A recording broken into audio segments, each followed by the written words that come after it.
বিতর্কটা কিন্তু অনেক দিন ধরেই আছে। আমাদের এই পোশাক শিল্পের বয়স প্রায় 43 বছর। আমি 1980 সাল থেকে হিসাব করি মোটামুটি, তাহলে আজকে প্রায় 43-44 বছর হয়ে গিয়েছে। আমরা কিন্তু এটাকে এখনো নিজের পায়ের উপরে দাঁড়াতে পারে নাই। রাইট। সরকারকে নানাভাবে প্রণোদনা দিয়ে আপনার হচ্ছে যে এটাকে আমি বলবো ফিড করে এই শিল্পকে টিকিয়ে রাখা হয়েছে। এরা আমাদের যে এই রপ্তানি আয়ের যে হিসাব দেখায়, এই পুরোটা অর্থ বাংলাদেশে ঢুকে না। এই $40 বিলিয়ন বা $36 বিলিয়ন যে আমাদের গার্মেন্টস খাত থেকে যে রপ্তানি করা হচ্ছে, সেটা কিন্তু পুরোটা ঢুকে না, কারণ এলসির মূল্য বা আমদানি মূল্য পরিশোধ করতে সেটা সেখানে রয়েই যায়। উনি এখন কি করলেন? উনি 50 লাখ টাকা দিলেন জুলাই ফাউন্ডেশনের চিকিৎসা সহায়তা দেওয়ার জন্য, ভালো কাজ করেছেন। কিন্তু এই কাজটা উনি বা উনার মতো ব্যবসায়ীরা কেন করছেন? কারণ যেহেতু এই ছাত্ররা এখন সরকার নিয়ন্ত্রণ করে, এই ছাত্রদেরকে আনুকূল্য পাওয়ার জন্য। আজকে যদি বিএনপি ক্ষমতায় আসে, উনি বিএনপির সঙ্গে একই কাজ করবেন, বিএনপিকে 1 কোটি টাকা দিয়ে দিবেন নির্বাচনী তহবিলে। প্রথমত, যেটা বাংলাদেশের উপর যে ট্যাক্স বা শুল্ক আরোপ করা হয়েছে, এটা আমি মনে করি না যে খুব বেশি গুরুত্বপূর্ণ কিছু। এটা ট্রাম্পের একটা ট্রিক বা পলিটিক্স কৌশল। উনি এটা বিভিন্ন ইস্যু বিভিন্ন দেশের সঙ্গে negotiate করতে চাইবেন। ধরেন বাংলাদেশে যে 37% শুল্ক আরোপ করা হয়েছে আমদানি পণ্যের উপর, এখন আমরা তো আসলে বাংলাদেশ থেকে মূলত পোশাকই রপ্তানি করি, সেটা নিয়ে হয়তো বা যুক্তরাষ্ট্র আমাদের সঙ্গে একটা দর কষাকষি করতে চাইবে, কিছু একটা সুযোগ সুবিধা নিতে চাইবে, জিও পলিটিক্যাল কিছু ইস্যুস, কিছু বিষয় সেটেল করতে চাইবে। আমরা যে যুক্তরাষ্ট্র থেকে যে আমদানি করি, যেটা বলা হচ্ছে বিভিন্ন পণ্যে 75 বা 40-70 এরকম আমরা ট্যাক্স ইম্পোজ করে রেখেছি, সেটা কমানো আমার মনে হয় না খুব বেশি গুরুত্বপূর্ণ। কারণ আমরা যেই জিনিসগুলো ওদের কাছ থেকে আনি সেগুলো দিয়েই, যেটা আসলে পাটোয়ারি ভাই এবং হাতেম ভাই বিতর্ক করলেন, এই যে হাতেম ভাই যেটা বলছেন যে আমাদের স্পিনিং মিল আছে বা বুতাম তৈরি হচ্ছে, ফাইন, কিন্তু এই কটন বা বুতাম তৈরি বা অন্যান্য যে প্রোডাক্ট আপনার কেমিক্যাল সেক্টর বা ফার্মাসিউটিক্যাল সেক্টর, বিভিন্ন সেক্টরে আমরা কিন্তু র মেটেরিয়ালস গুলো ইম্পোর্ট করে সেটাকে আবার ফিনিশড প্রোডাক্টে পরিণত করে বা 2-3 ধাপে গিয়ে আমরা আবার ওদের কাছেই পাঠাচ্ছি।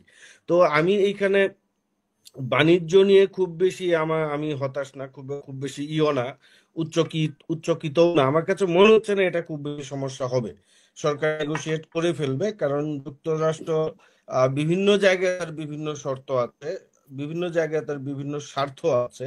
সেই স্বার্থগুলোকেই তারা নিজের কবজায় আনার জন্য এই এই এই শুল্ক আরোপটা করেছে। হয়তোবা বাংলাদেশের সঙ্গে সে একভাবে ডিল করবে, ভিয়েতনামের সঙ্গে একভাবে ডিল করবে, কম্বোডিয়ার সঙ্গে একভাবে ডিল করবে, চীনের সঙ্গে আরেকভাবে ডিল করবে। চীন তো যেহেতু তাদের একটা বড় বিজনেস পার্টনার, তাদের নিজেদের মধ্যে আই ব্যয়ের একটা বিশাল মানে সম্পর্ক আছে।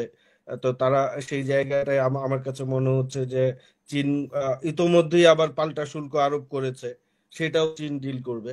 আর গার্মেন্টস সেক্টর নিয়ে যে আলাপটা হলো, এই বিতর্কটা কিন্তু অনেক দিন ধরেই আছে। আমাদের এই পোশাক শিল্পের বয়স প্রায় 43 বছর। আমি 1980 সাল থেকে হিসাব করি মোটামুটি, তাহলে আজকে প্রায় 43-44 বছর হয়ে গিয়েছে। আমরা কিন্তু এটাকে এখনো নিজের পায়ের উপরে দাঁড়াতে পারে নাই। রাইট। সরকারকে নানাভাবে প্রণোদনা দিয়ে আপনার হচ্ছে যে এটাকে আমি বলবো ফিড করে এই শিল্পকে টিকিয়ে রাখা হয়েছে। এই শিল্পের রাইট। দ্বারা হ্যাঁ, আমাদের প্রায় 40-50 লাখ মানুষের কর্মসংস্থান হয়েছে, সেটা এই সেক্টরের মানুষ দাবি করে। এটা আমরাও দাবি করি, এটা আমাদের ইকোনমি বা উইমেন এম্পাওয়ারমেন্টে আপনার এক ধরনের সুফল আছে। কিন্তু এই জিনিসটাকে কিন্তু ফিড করা হচ্ছে সরকারের পক্ষ থেকে। এই যে আমরা যারা বিদেশে থাকি, আমরা প্রায় বছরে ধরেন মাসে 3, 2.5, 3.5 বিলিয়ন ডলার আমরা রেমিটেন্স পাঠাই। যদি এভারেজে 2.5 বিলিয়ন করে রেমিটেন্স পাঠাই, তাহলে বছরে প্রায় ধরেন 30-35 বিলিয়ন ডলার যাচ্ছে রেমিটেন্স। আর গার্মেন্টস সেক্টরে আমাদের আয় কত? গার্মেন্টস সেক্টর থেকে আমাদের আয় $40 বিলিয়ন বড় জোর, 36 থেকে 40, এর বেশি তো আমদানি আমাদের তো রপ্তানি আয় হচ্ছে না ওই পোশাক শিল্প থেকে। কিন্তু পোশাক শিল্পে আপনি দেখবেন আমাদের রপ্তানি চাইতে আমদানি ব্যয় বেড়ে যায়। যেটা এই যে গত সরকারের আমলে খুব সম্ভবত 2022-23 বা 23-24 অর্থ বছরে একটা বিষয় নিয়ে কিন্তু খুব একটা হুলস্থুল হয়েছিল। বিভিন্ন পত্রিকায় লেখালেখি হয়েছে যে ওই সময় আপনার আমাদের যে স্বাভাবিক যে রপ্তানি আমদানি ব্যয় বাৎসরিক, যেটা 60-70 বিলিয়ন ডলার, এটা কিন্তু 90 বিলিয়ন ডলার হয়ে গিয়েছিল। আপনাদের যদি খেয়াল থাকে আপনারা দেখবেন এই অর্থ বছরে, এবং সেই যে অতিরিক্ত যে রপ্তানির তুলনায় যে অতিরিক্ত আমদানি ব্যয় বেড়ে গিয়েছিল সন্দেহজনক, যেটা হয়েছে মূলত অর্থ পাচার, এবং এটা হয়েছে এই পোশাক শিল্পের ক্যাপিটাল মেশিনারিজ বলে সেটাকে আমদানি করার কথা বলে, যে আমাদের যে এলসি বা আমাদের যে ঋণপত্র খোলা হয়েছিল সেই সময় বিভিন্ন পত্রিকায় লেখালেখি হয়েছে যে ওই মেশিনারিজ বা ওই পণ্যগুলি বাংলাদেশে আসে নাই। আরেকটা কথা যেটা পাটারি ভাই হয়তো বা বলতে চেয়েছিলেন ভুলে গিয়েছেন, গার্মেন্টস শিল্পের একটা বড় শুভঙ্করের ফাঁকি হচ্ছে ব্যাক টু ব্যাক এলসি। ওরা এলসি করে ওইখান থেকে আবার আমদানি করে, তো ওই অর্থটা কিন্তু বাংলাদেশে ঢুকে না, আমি যদি ভুল না বলে থাকি।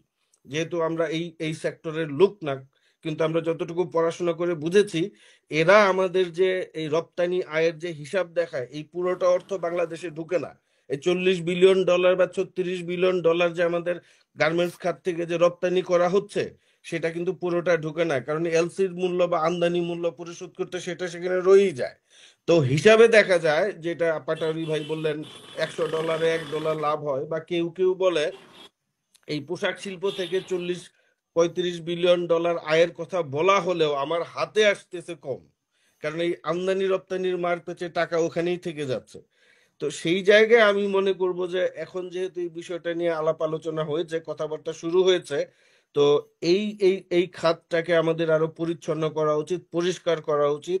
এটা এইখানে যেটা বরাবরই অভিযোগ হচ্ছে যে এই পোশাক শিল্প হচ্ছে বাংলাদেশের শোষণের একটা নতুন হাতিয়ার। আপনি কিন্তু প্রত্যেক ঈদেই দেখবেন যে শ্রমিক অসন্তোষ হয়।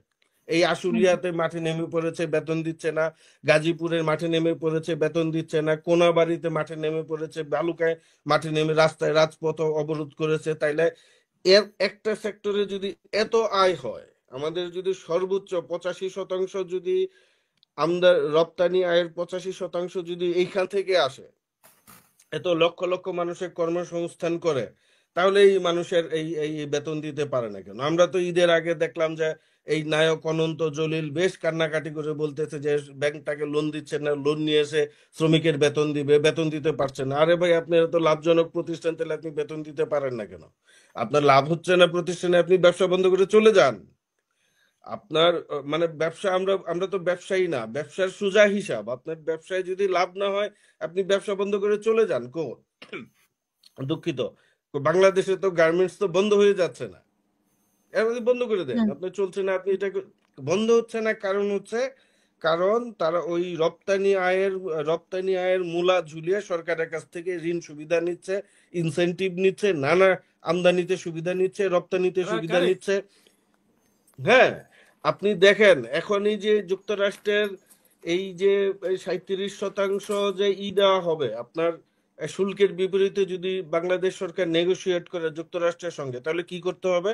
ওই যে 75% যে আপনাকে আমদানি কর দিতে হয়, বাংলাদেশ যদি যুক্তরাষ্ট্র থেকে কটন আমদানি করে 75% বা ধরেন 50% যাই দেখ, সেই আমদানিটা যদি এখন নেগোসিয়েশনস মাধ্যমে বাংলাদেশ সরকার তুলে নিতে বাধ্য হয়, তাহলে লাভ হবে কার? এই মালিকদের। কারণ মালিকদের এখন কটন আমদানি করতে 50 বা 60% ট্যাক্স দিতে হয়, এখন সেটা দিতে হবে না, আবার তারা রপ্তানিতেও সুবিধা পাবে। এইটা হচ্ছে আমাদের বাংলাদেশে যেটা মূল প্রবলেম হচ্ছে, এই পোশাক শিল্প যখন গড়ে ওঠে তখন কিন্তু এইটাকে ঠিকভাবে আপনার রেগুলেশনের আওতায় আনা হয়নি। এই যে বাংলাদেশে এখন দেখছেন না, ব্যাঙ্গের ছাতার মতো প্রাইভেট বিশ্ববিদ্যালয় হচ্ছে, একই বিল্ডিং এর 3টা ফ্লোর নিয়ে বিশ্ববিদ্যালয় হয়ে যাচ্ছে। কে পড়াচ্ছে, কারা পড়াচ্ছে, কি পড়াচ্ছে, এর কোনো আগামাথা নাই। পোশাক শিল্পেরও একই অবস্থা। কোথায় কি আপনার রপ্তানি করবে বলে একটা ফ্যাক্টরি খুলে ফেলছে, কয়জন শ্রমিক আছে, কি আছে না আছে, এগুলার কোনো ঠিক ঠিকানা নেই। এই জিনিসগুলো আমাদেরকে কিন্তু নিয়ন্ত্রণ করতে হবে। আর আরেকটা বিষয় হচ্ছে যে এই সেক্টরগুলোতে এই এই এই এই পোশাক শিল্প বলেন বা প্রাইভেট বিশ্ববিদ্যালয় বলেন বা বিশ্ববিদ্যালয় বলেন, এইগুলাতে কিন্তু রাজনৈতিকভাবে যারা প্রভাবশালী বা রাজনীতি যারা সরাসরি করেন এরা যুক্ত। তাহলে যারা রাইট। পলিসি মেক করেন এবং এই পোশাক শিল্পের যারা মালিক তারা একই লোক। এখন হাতেম ভাই তো প্রতিবাদ করছেন, কিন্তু আমরা তো দেখেছি 5ই আগস্টের আগে হাতেম ভাই গিয়ে গণভবনে শেখ হাসিনার সঙ্গে মিটিং করে এসেছেন, এবং উনি বলে এসেছেন তো যে এই সরকার বারবার বারবার দরকার। দরকার। হ্যাঁ, উনি এখন অস্বীকার করলে হবে না তো। উনি তো আবার সমন্বয়কের নারায়ণগঞ্জে 50 লাখ টাকা দিছে। না না, উনি তো নারায়ণগঞ্জে উসমান ফ্যামিলির ঘনিষ্ঠ হিসাবে পরিচিত। হ্যাঁ। উনাকে যেন বিকেএমই এর দায়িত্ব দেওয়া হয়, সেলিম উসমান তো চিঠি দিয়ে সেটা বলে গিয়েছে। আমি বলছি না উনি আমলিক করছেন, এখন হয়তো বা ব্যবসায়িক কারণে তাকে শামীম উসমান বা সেই ফ্যামিলির আনুকূল্য নিতে হয়েছে। উনি এখন কি করলেন?